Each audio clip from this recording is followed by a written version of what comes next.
3 комбинирани ровокопачи, натоварувачи добија јавните предпријатија Водовод, Чистота и зеленило и Куманово газ од општина Куманово преку кредитна линија на Светска банка. Целта е да се подобрат условите за работа на овие предпријатија и граѓаните да добијат подобра услуга. За оваа намена општината подигна кредит од 63,7 милиони денари. Просечна камата ќе биде земена просекот од Евроборот во последните 3 месеци, некаде околу 1%,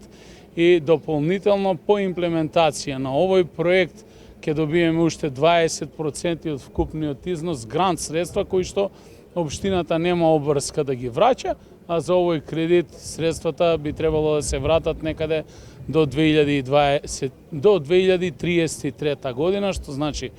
со грејс период дополнителен од 3 години. Во наредниот период, како што најави првиот човек на Куманово, ќе бидат испорачани и 3 товарни возила кои ќе служат и за зимско одржување на патиштата, едно возило за собирање смет, како и камионет и пајак возило. Со ова опремување, кое што се врши во некои од јавните предпријатија за прв пат од нивото основање, а конкретно во јавно предпријатие Водовод Куманово, по 20 години за прв пат набавуваме една ваква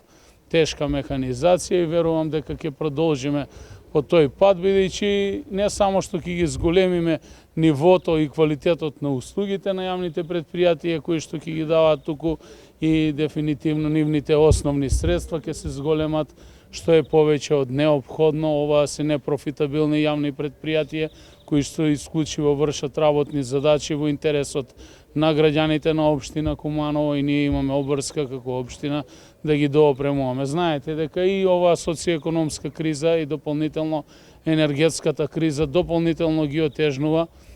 финансиските работења на сите јавни предпријатија. Добар дел од нив веќе се во сериозни финансиски проблеми кои што се децениски, не се од вчера, и општината, бидејќи е оснивач преку Советот на општина Куманово, се обидува на овој начин да помогне и на јавните предпријатија, но и да се зголеми квалитетот и нивото на услугата која што ја даваат. Возилата ќе работат на чистење на дел од речните корита во градот, дивите депонии кои ги има над 80.